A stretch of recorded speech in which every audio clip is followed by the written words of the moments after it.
Podem sentar, irmãos. Oração de gratidão ao nosso Deus pela sua provisão e cuidado para conosco. Nosso irmão Tiago Marcelo, para a apresentação. Graças a Deus, todo-poderoso, soberano, bendito Senhor, todo louvor e toda adoração. Estamos na sua presença, Senhor. Só temos a agradecer pelas maravilhas, ó Deus, realizadas, Pai, por meio de Cristo Jesus, nos temos dado a salvação. Muito obrigado. Não merecemos, ó Deus, mas o amor, Deus, nos concedeu a muita graça, o amor. E, ó Deus, também na tua justiça, o Senhor também se lembra da sua misericórdia e nos concedendo perdão e nos dando vida, Deus. Só podemos agradecer pela vida que o Senhor nos deu. E também pelo trabalho que o Senhor nos deu, pelas nossas instituições, nossas atribuições, no nosso dia a dia, Deus. Tudo que nós devemos fazer, ó Deus, não fazemos, seja para glorificar o teu nome, seja, ó Deus, em nosso lar, no nosso trabalho, ó Senhor, seja glorificado em nós. E agora, Senhor, também nós te louvamos e adoramos o Senhor, o nosso Espírito, né? Senhor Deus, seja glorificado, Pai, no nosso meio. Ó Deus, nós adoramos o Senhor na beleza da tua santidade. Ó Senhor, seja bendito, Pai, nos conceda a tua graça, Deus, a tua misericórdia, e nos fala, Senhor, a tua palavra, por meio do Santo Espírito, seja cada um de nós, nos instruindo a tua palavra. Nós te louvamos e adoramos o teu nome, por meio de Cristo Jesus. Amém. Amém.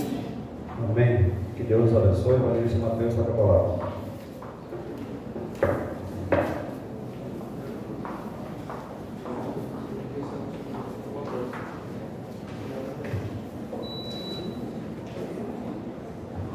Queridos irmãos, boa noite a todos. Boa noite, meus irmãos. Coisa maravilhosa estarmos aqui reunidos para adorarmos e cultuarmos o nosso Deus. Já temos o adorado com cânticos, com a leitura da palavra, e agora também vamos adorá-lo ouvindo a mesma, quando ela é exposta também, Deus é adorado, quando temos assim o coração submisso a sua palavra que é tão preciosa a nós. Vamos dar então continuidade. É óbvio, né? Fiz a exposição de 1 Pedro e agora, com a graça de Deus, vamos continuar nossa segunda carta. Então, abra comigo, 2 Pedro, capítulo 1. Segunda carta do apóstolo Pedro. Capítulo 1, hoje vamos ler do versículo 1 ao versículo 4. 2 de Pedro, capítulo 1, dos versículos 1 ao versículo 4. Ouça com fé a leitura que farei da palavra do Senhor.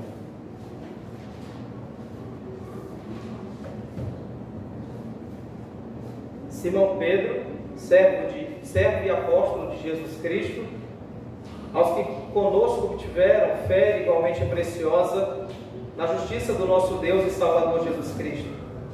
Graça e paz vos sejam multiplicadas no pleno conhecimento de Deus e de Jesus Cristo e de Jesus nosso Senhor, visto como pelo seu divino poder nos têm sido doadas todas as coisas que conduzem à vida e à piedade, pelo conhecimento completo daquele que nos chamou para a sua própria glória e virtude, pelas quais nos têm sido doadas as suas preciosas e muito grandes promessas, para que por elas vos torneis co-participantes da natureza divina, livrando-vos da corrupção das paixões que há no mundo.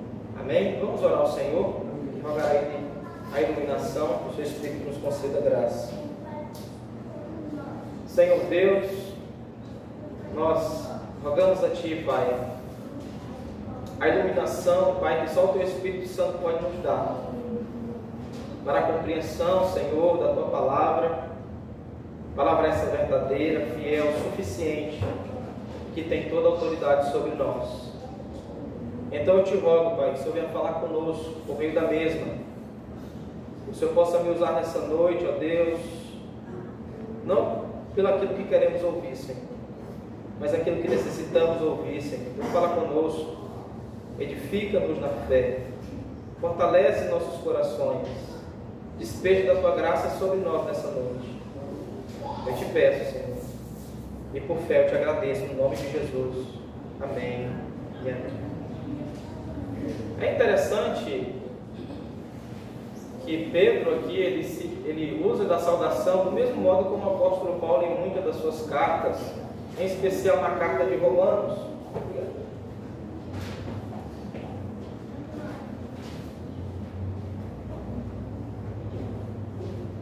Então, do mesmo modo que Paulo costumava se identificar-se nas suas cartas, Pedro também se identifica com um duplo título aqui também, como servo e também como apóstolo de Jesus Cristo, nosso Senhor. Aos apóstolos, a autoridade de Jesus havia sido dada em tal medida que o próprio Cristo disse e anunciou: quem vos recebe, a mim me recebe, e quem me recebe, recebe aquele que me enviou, como ele diz em Mateus 10, 40.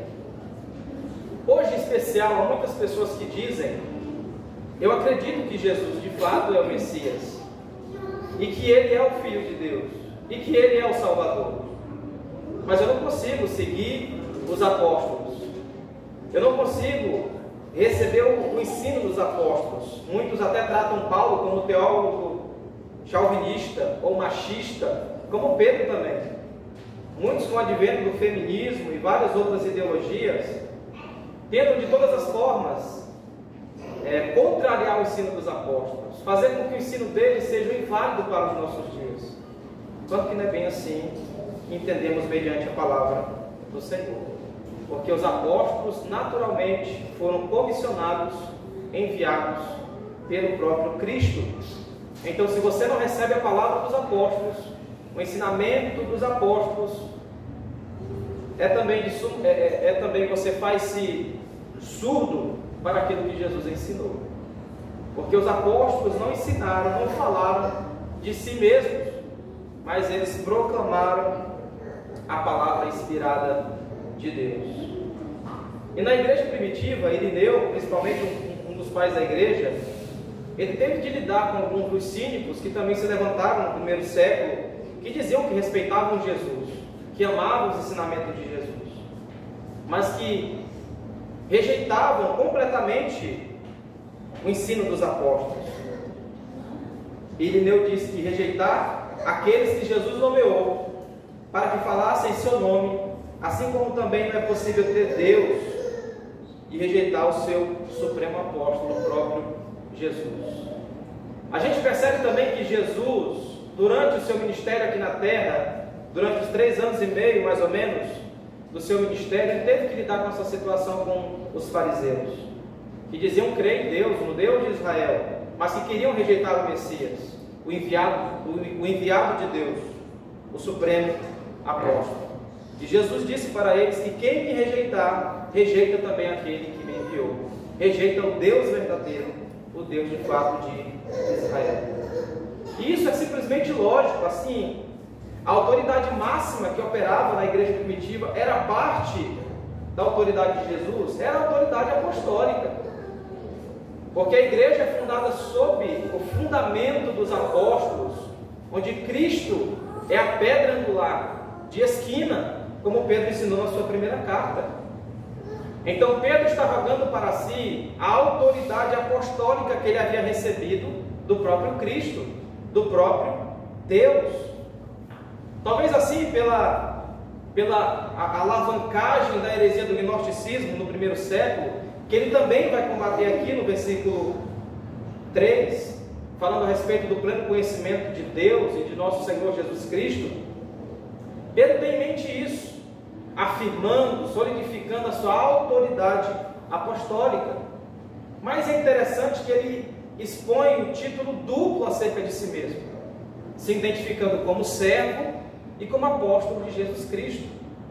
É muito comum dos apóstolos, em especial Paulo também em suas cartas, se identificar como escravo de Jesus Cristo. A palavra escravo do grego, que significa doulos, ou alguém que era comprado pelo Senhor por uma determinada quantidade para que vivesse, para que servisse aquele seu Senhor até a morte. Um escravo que era comprado por um determinado Senhor, ele não tinha vontade própria. Ele não podia fazer o que ele quisesse, ou viver segundo a sua própria vontade, ou viver segundo os seus próprios caprichos. Ele deveria se submeter inteiramente àquele que o comprou, ao seu servo. E Pedro, assim como Paulo, também se identifica como um doulos, como um escravo de Jesus Cristo. Pedro e Paulo, eles se viam como escravos de Cristo. E essa noção se estende a todos os que foram comprados por Jesus. Não necessariamente somente para os apóstolos, como Pedro e Paulo, mas para todos aqueles que também estão unidos a Cristo pela fé. Então todos nós somos necessariamente escravos de Cristo. E a ironia suprema é que Jesus vem para nos libertar da escravidão. É tanto que ele nos diz: se pois o Filho vos libertar, verdadeiramente sereis livres, como ele diz em João 8,36.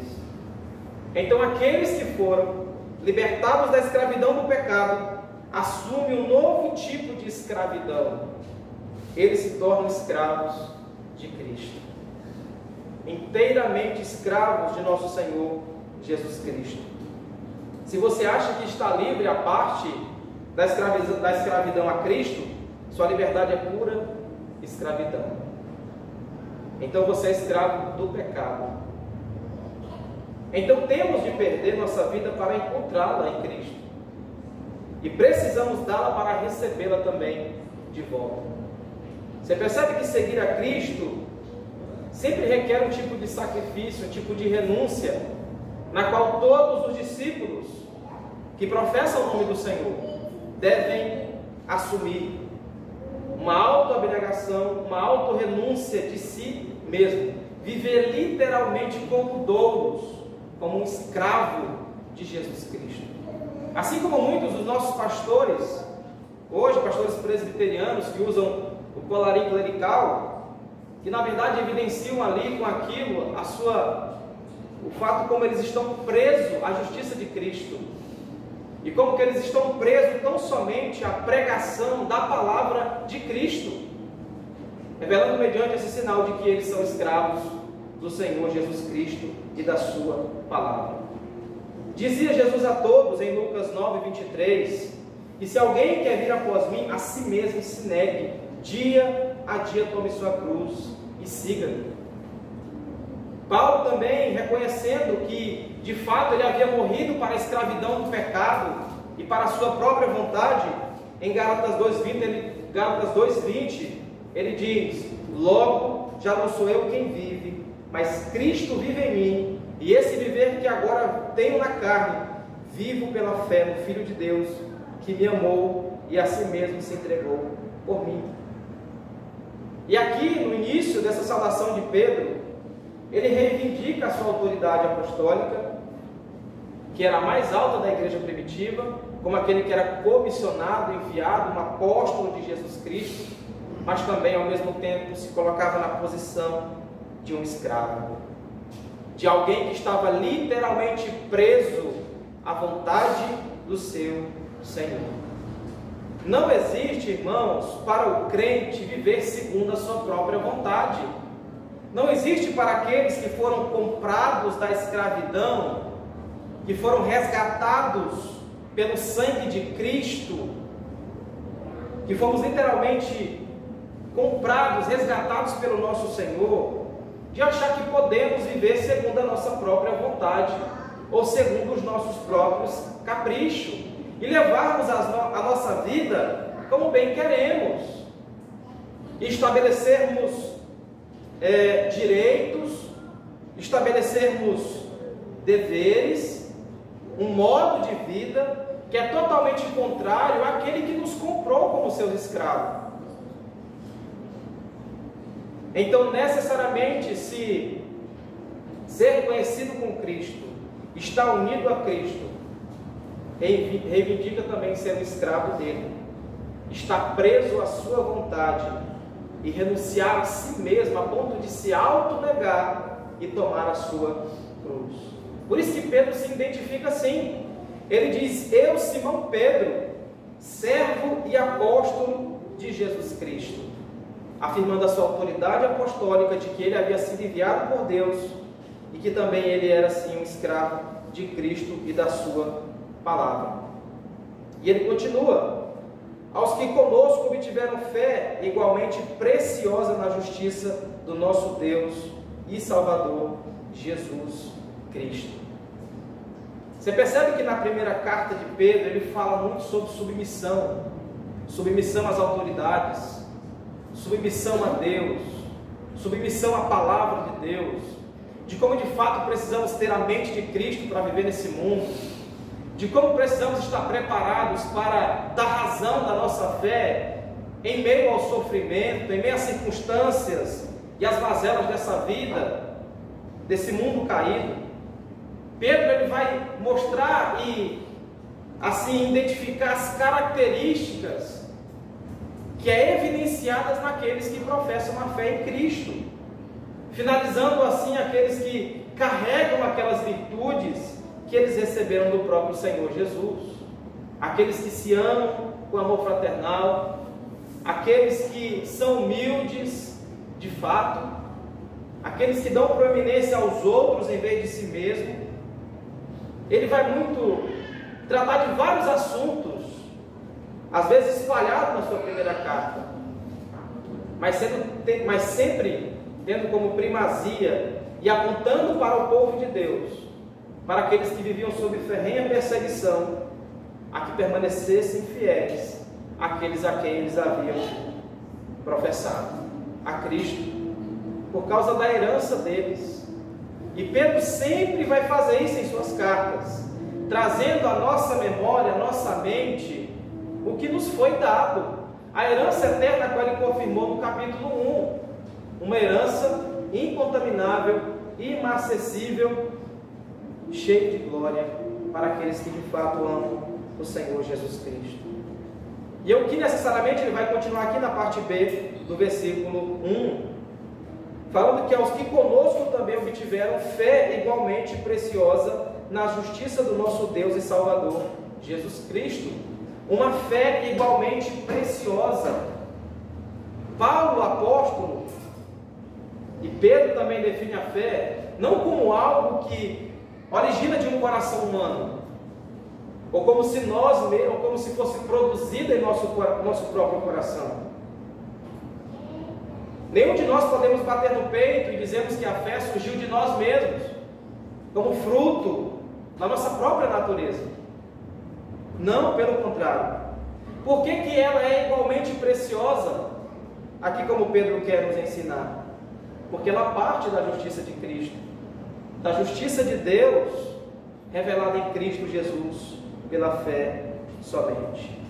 Então, se você tem fé em Jesus Cristo, não foi você que a criou para si mesmo.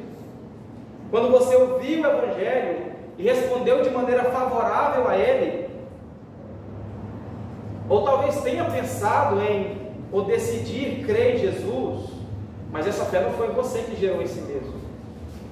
Ela não partiu do seu próprio coração. A fé salvífica, ela não resulta de uma decisão humana. Ela é um dom divino. Como Paulo vai explicar na sua carta no capítulo 2, do versículo 1 ao versículo 9. Falando como que Deus nos deu gratuitamente essa graça. E que a fé, na verdade, é um dom de Deus. E sempre quando a Bíblia, irmãos, quando Deus nos dá essa linguagem bíblica, Ele refere-se à nossa regeneração, ao nosso novo nascimento, onde Deus nos fez nascer de novo.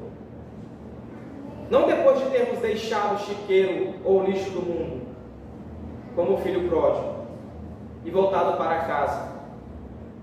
Mas enquanto estávamos mortos nos nossos delitos e pecados, em nossas próprias transgressões, enquanto ainda seguíamos o curso deste mundo mau, e vivíamos escravizados pelo príncipe deste século, Satanás, e vivíamos deliberadamente em desobediência a Deus, seguindo nossos prazeres e a nossa carne, quando estávamos em uma condição literalmente de mortos espiritual.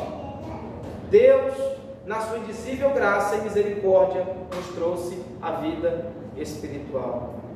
Por isso que ele disse que ele nos deu vida, estando vós mortos nos vossos delitos e pecado. E a partir do versículo 6, Paulo vai dizer, mostrando o poder que nos ressuscitou da morte espiritual, de onde essa fé, igualmente preciosa, brotou em nosso coração. De onde essa fé que brota da justiça proveniente de Cristo, quando cremos no seu sacrifício, quando Ele, como um dom gratuito e de forma indizível, gera em nosso coração essa graça, essa misericórdia que nos foi trazida por meio desse dom, que é a fé que Deus nos deu, que é o poder que nos ressuscitou da morte espiritual para a vida espiritual em Cristo Jesus. Onde Paulo continua no versículo 5 dizendo, no capítulo 2, que pela graça sois salvos, e juntamente com Ele nos ressuscitou e nos fez assentar nos lugares celestiais em Cristo Jesus, para mostrar nos séculos vindouros a suprema riqueza da sua graça, em bondade para conosco em Cristo Jesus. Porque pela graça sois salvos, mediante a fé, e isso não vem de vós, é dom de Deus, não de obras para que ninguém se glorie. Esse é o benefício maravilhoso da eleição soberana de Deus, que Ele dá o dom que nós não merecemos, a fé, para crermos, para obtermos a justiça proveniente de Cristo, para que mediante ela, como canal, possamos nos abdicar e recebermos todas as promessas que são nos oferecidas em Cristo Jesus, por meio desse dom gracioso de Deus, que é a fé. Então a fé, ela não é produzida no seu coração por meio da sua própria natureza ou por meio da sua decisão de querer servir a Deus, ou de você achar que foi você que começou por meio de uma profissão a levantar a mão e dizer que quer aceitar Jesus. Não é bem por meio disso, mas foi um dom indizível, gracioso de Deus, que foi dado a nós, um presente da parte de Deus, que nos trouxe a vida espiritual, onde assim Pedro nos diz, que aqueles que assim obtiveram fé igualmente preciosa na justiça do nosso Deus e Salvador Jesus Cristo. É a esses a quem Pedro se refere. A carta necessariamente é escrita para crentes, não para ímpios. A palavra de Deus ela é escrita para aqueles que verdadeiramente se converteram, porque são esses que irão entender a palavra, aqueles que têm o Espírito Santo de Deus, onde o propósito da eleição é confirmado em nosso coração por meio dessa fé graciosa que obtivemos por meio da graça, onde agora o Espírito de Deus, como diz João, testifica também com o nosso espírito que nós somos filhos de Deus. Nós sentimos, é testificado, e às vezes até não sentimos, mas confiamos, porque a nossa fé também não se baseia em emoções, ou no emocionalismo extremo, mas na convicção, na certeza de que Deus em Cristo Jesus, por meio da fé, nos deu justiça plena proveniente de seu Filho, para que Ele pudesse assim nos resgatar dessa escravidão do pecado e do mundo e das paixões que outrora reinavam em nossos corações. E isso foi dissipado do nosso coração, porque quando Deus, irmãos, nos dá a fé, Ele não só nos tira do ceticismo, que é a incapacidade de crer no espiritual, mas Ele transforma, muda o nosso coração, porque a palavra de Deus é poder de Deus. A palavra grega do grego significa, que pronuncia-se dunamis, que significa dinamite. É o poder de Deus em nosso coração. Não é porque alguém com uma varinha mágica tocou em nossa cabeça e nós, agora eu tenho fé. Mas necessariamente é quando Deus pega a nossa massa caída e gera em nós uma fé genuína, uma fé salvífica, onde agora nossos olhos são abertos por meio do Espírito Santo e pela aplicação da palavra de Deus, e podemos assim entender que agora, em Cristo Jesus, nós somos co-participantes dele. Nós recebemos todas essas promessas a que Cristo reivindicou por meio da sua obediência, quando cremos nele.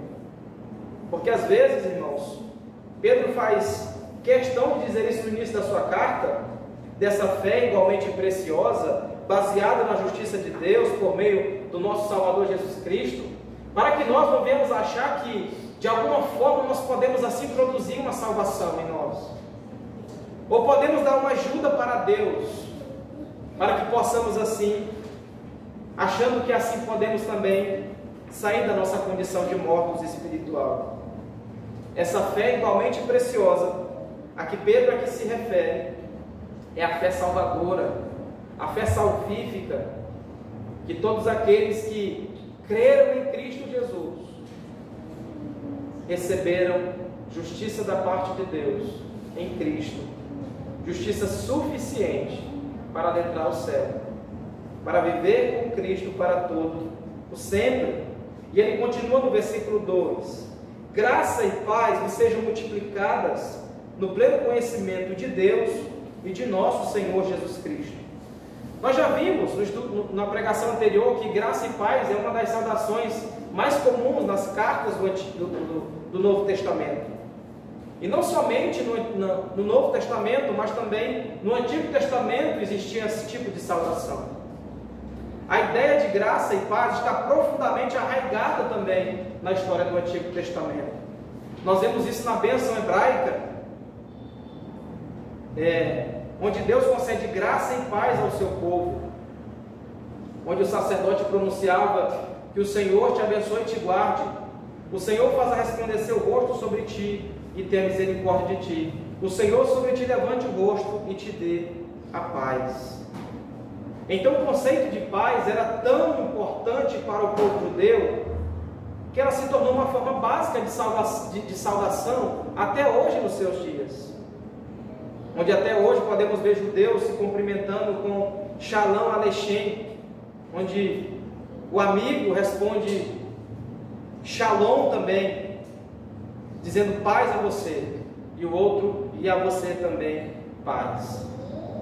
Por isso que os apóstolos também, sabendo que toda a sua fé e a sua vida espiritual estavam fundamentados na graça de Deus e na paz proveniente dessa graça, desse favor imerecido do Senhor.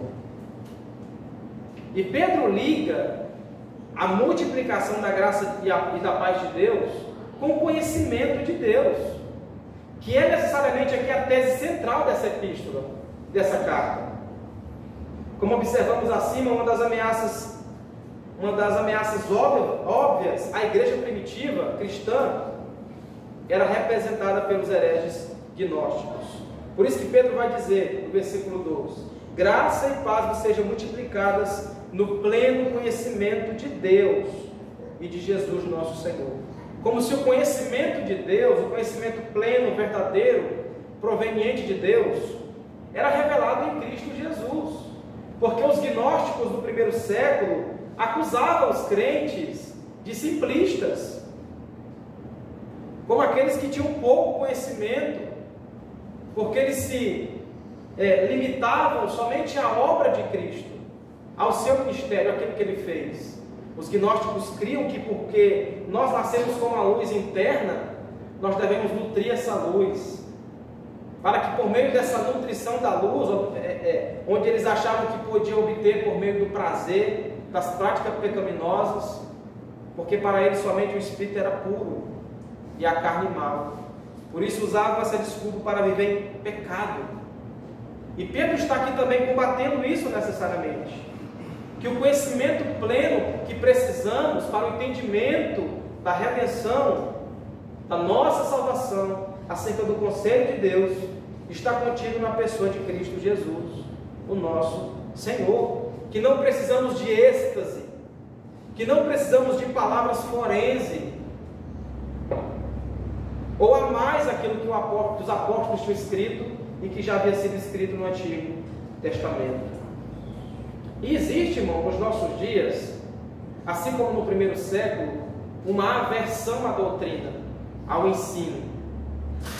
Você percebe que muitas pessoas hoje, com essas igrejas inclusivas, onde pode todas as coisas, eles dizem que só querem Jesus e não querem saber de doutrina, como se a doutrina não importasse para a igreja, quando na verdade conhecer Jesus implica necessariamente falar de doutrina, porque doutrina necessariamente é ensino, é instrução, é o meio pela qual Deus utiliza para que o povo de Deus entenda qual é a vontade do Senhor.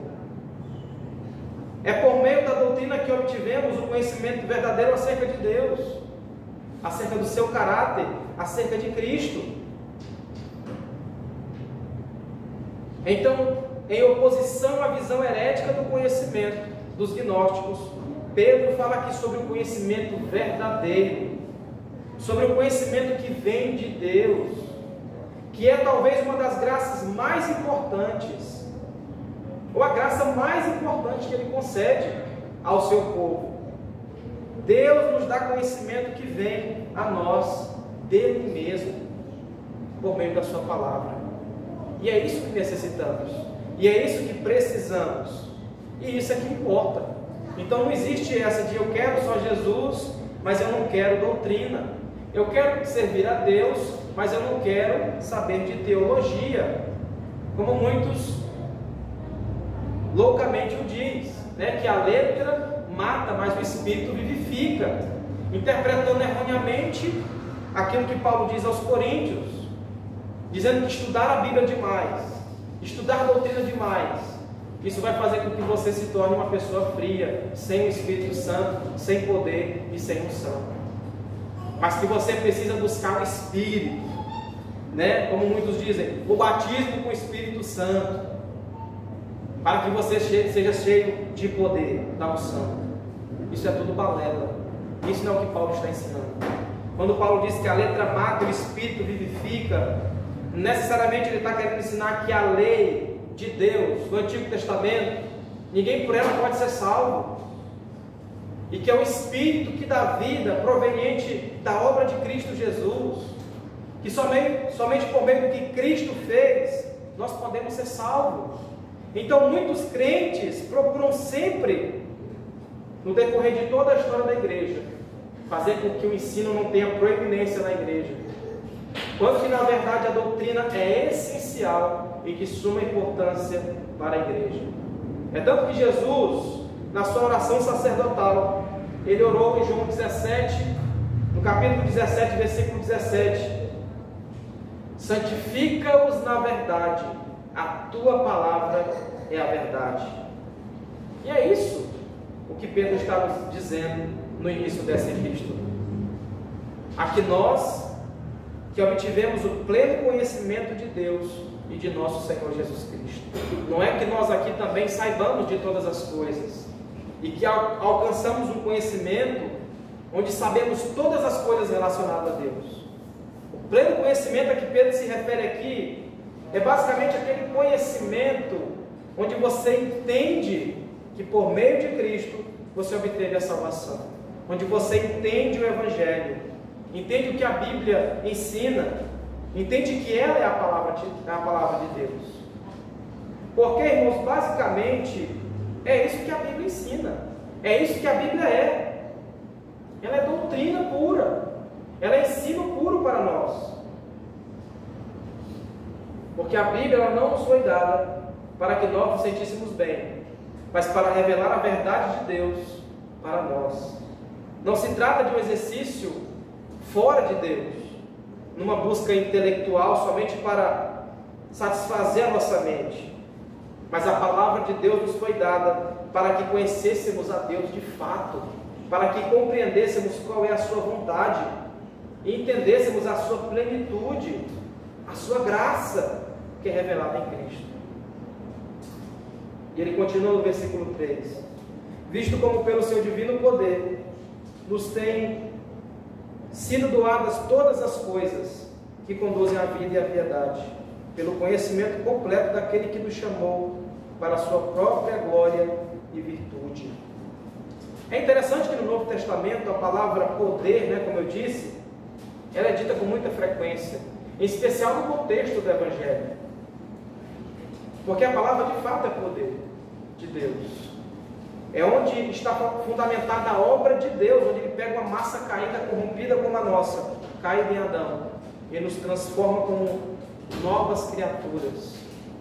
Por isso que aqueles que estão em Cristo são nova criatura. Por isso que Ele diz, visto como pelo seu divino poder nos têm sido doadas todas as coisas que nos conduzem à vida e à piedade.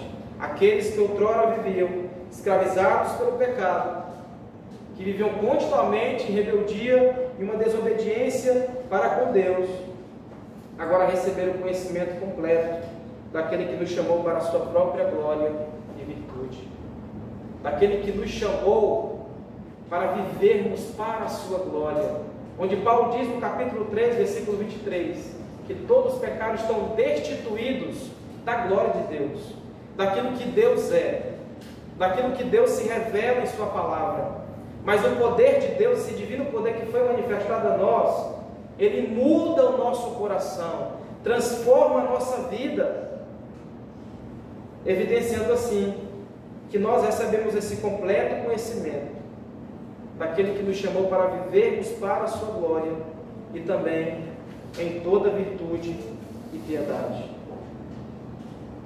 É impossível para um crente, irmãos, se beneficiar de todas as promessas, em especial as promessas preciosas de Cristo, se você não entender, compreender a obra de Cristo. Uma doutrina essencial para a nossa fé, que é a cristologia, o ensino acerca da pessoa de Jesus, do seu ministério, da sua obra, da sua morte substitutiva, de como ele foi assunto aos céus e está à direita de Deus, o Pai. Se nós não entendermos a doutrina, o básico do Evangelho, nós não vamos entender essas promessas que são tão preciosas para nós, para a nossa alma, e não seremos achados como peregrinos e forasteiros nesse mundo.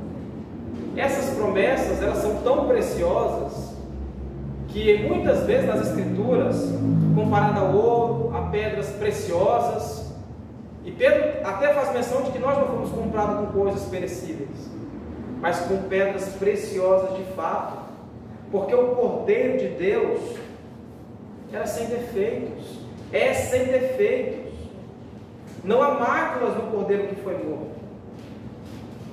E por isso que durante os 5 primeiros minutos no céu, como diz aqui também o comentarista, acho que ouviremos todos aqueles crentes que foram comprados e remidos pelo sangue do Senhor, cantando, entoando e cantando louvor, dizendo: digno é o Cordeiro que foi morto para receber honra e glória, domínio e poder.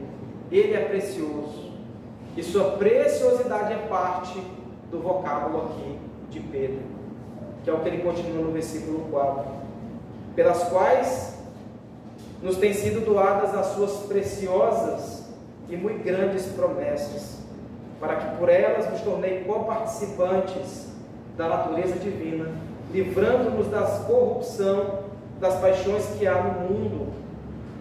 Irmãos, se pararmos um pouco para imaginar de onde Deus nos tirou, de como nós outrora vivíamos errantes no mundo, sem pastor, sem alguém para nos conduzir, mas no dia que foi apresentado a nós o sumo pastor, e a forma amorosa, graciosa com que ele nos chamou, é tanto que Paulo diz aos Efésios que Cristo fez com que nós, juntamente com ele, nos assentássemos nas regiões celestiais em Cristo Jesus. Você já pensou o benefício, as promessas preciosas que foi dado a mim e a você? Nós percebemos assim, irmãos, que essas promessas só podem ser conhecidas por meio da palavra, pelo pleno conhecimento de Deus e de Cristo, o nosso Senhor. Por isso que Jesus diz, recitando o Antigo Testamento na sua tentação, que não só de pão viverá o homem, mas de toda a palavra que procede da boca de Deus. E às vezes Há momentos na rotina do dia a dia em que não pensamos nas promessas de Deus, promessas essas preciosas. Mas quando nossa vida está em jogo e não conseguimos encontrar uma saída, tudo que nos resta, de fato, são as promessas de Deus. No entanto, que posse maior poderíamos ter nesses momentos de lutas, de desânimo?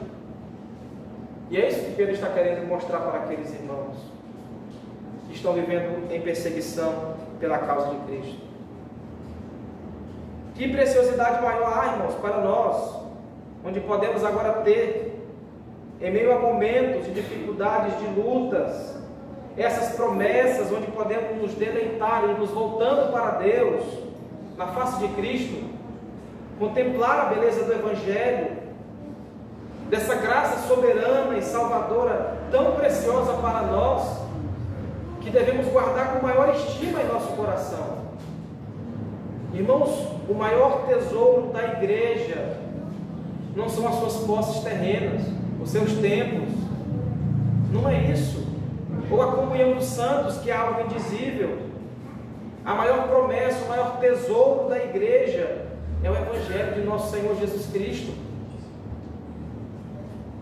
É quando entendemos essas verdades eternas e quando elas entram em nossas entranhas, em nossa alma, e de fato podemos assim descansar no Senhor, mesmo vivendo num mundo turbulento, num mundo onde parece tudo dar errado, onde parece que todos estão contra nós, mas podemos descansar nas preciosas promessas do Senhor, promessas essas pelas quais nos têm sido doadas, e são muitas e grandes promessas, para que por elas vos torneis coparticipantes da natureza divina, livrando-vos da corrupção, das paixões que há nesse mundo caído.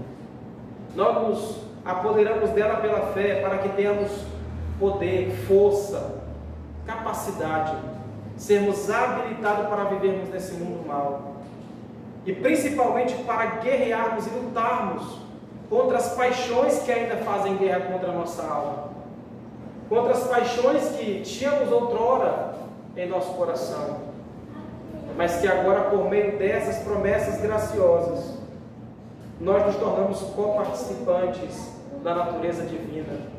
Tudo o que era de Cristo, irmãos, foi dado a nós. Tudo o que é de Cristo é também do seu povo eleito. E nós recebemos isso gratuitamente por meio da fé somente. Por meio da fé somente. Isso é o que nos dá força para sermos encorajados, sustentados nesse mundo mau, para que não perdamos o foco da eternidade, daquele grande dia onde todos os eleitos de Deus, comprados de todas as nações, de todas as eras que se passaram sobre o mundo, poderão assim naquele último dia entoar o nome do Cordeiro e dizer que a Ele pertence a glória e o louvor, e entender assim que mesmo vivendo no mundo mau, que mesmo vivendo no mundo caído, onde parece que todos são contra nós, que odeiam a presença dos crentes, daqueles que amam a Deus e que querem viver segundo a sua palavra, onde temos a certeza em nosso coração que um dia essas promessas se cumprirão plenamente. Muitas delas já se cumpriram agora, quando cremos em Cristo, quando fomos justificados dos nossos pecados, quando obtivemos perdão dos nossos pecados, quando ganhamos a fé como presente gracioso de Deus, quando Deus nos regenerou para uma nova vida, mas também quando nós voltarmos para o nosso lar e o nosso corpo ser transformado como o de Cristo, um corpo incorruptível, um corpo onde habita a imortalidade, onde viveremos para todos sempre com o Senhor nosso Deus.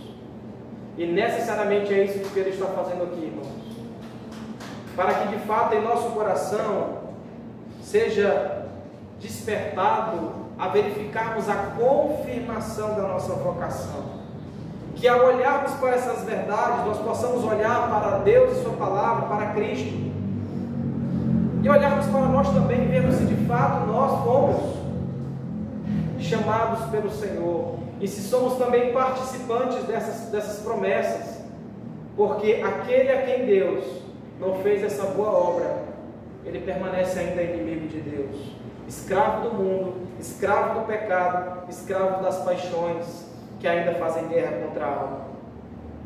Mas Pedro diz que aqueles que se tornaram coparticipantes da natureza divina, eles abraçaram e tomaram posse de todas essas promessas preciosas que nos foram dadas em Cristo Jesus.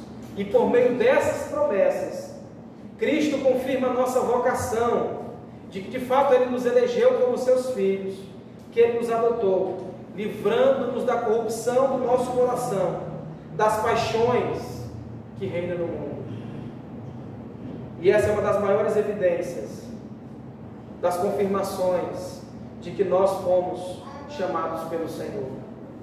É quando nós vivemos em uma guerra contínua contra a corrupção que ainda é presente em nós, que é presente no mundo. E essas promessas, encontradas nesse Cordeiro perfeito, elas são poderosas, irmãos, para nos capacitar e nos habilitar para que vivamos diante do Senhor em perfeita obediência, porque Cristo é perfeito, porque Cristo é fiel, e toda a sua salvação e toda a sua vida está pautada no que Cristo fez. Não existe Cristo e mais a tua fé, não existe Cristo e mais a tua obra, porque nele é que são encontradas todas essas coisas. Você só tem fé, você só pratica boas obras porque você creu em Cristo, e Deus te deu essa fé de forma graciosa, de forma gratuita, como um dom, como um presente. Então toda a estrutura da nossa salvação, da nossa vida, ela está pautada tão somente na obra de Cristo, no Cordeiro perfeito de Deus, aquele que é poderoso para perdoar e purificar qualquer pecado. Verdade. Então olhe para o Cordeiro de Deus essa noite, olhe para Cristo. Se olharmos para nós, irmãos, nós iremos decepcionar a nós mesmos, mas quando olhamos para o perfeito Cordeiro de Deus, para as suas perfeições, quando olhamos para Ele com fé genuína, nós encontramos descanso em nosso coração, e a nossa alma encontra paz na presença de Deus, porque nós temos agora livre acesso ao trono da graça, porque essas promessas agora se tornaram nossas, e nós somos filhos de Deus, co-participantes de Cristo, o nosso Senhor. Amém? Amém? Que Deus em Cristo nos abençoe, e que essa graça soberana, essa graça salvadora possa crescer gradualmente, mais e mais em nosso coração, no pleno conhecimento de Cristo Jesus. Amém. Vamos orar ao Senhor, vamos ficar de pé, vamos também louvar o nosso Deus. Senhor Deus e Pai de nosso Senhor Jesus Cristo, obrigado pela Tua palavra que é perfeita, Senhor, que é agradável, que nos repreende, que mostra o que de fato está em nosso coração. Ajuda-nos, Senhor, a descansar em Cristo. Ajuda-nos, Senhor, a contemplarmos a Tua glória e vermos a Tua beleza na face de Cristo, Senhor. Ó Deus, perdoa-nos pela nossa incredulidade. Purifica o nosso coração do mal. Tira, Pai, tudo aquilo que impede de nós de contemplarmos a Tua beleza, de contemplarmos a Tua salvação gloriosa. Mas dá a nós um coração crente, Pai, um coração fiel, um coração que ama o Senhor. Eu te peço, Pai, ser conosco e com o Teu povo, Pai, aplica a Tua verdade em nosso coração. Amém. Vamos louvar o Senhor? Com hino.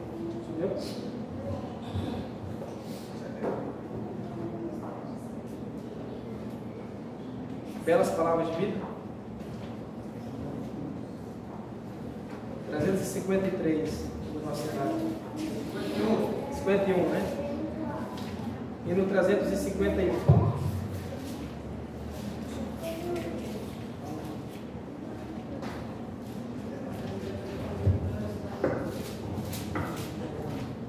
Quero ouvi-las mais outra vez, belas palavras divinas.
que a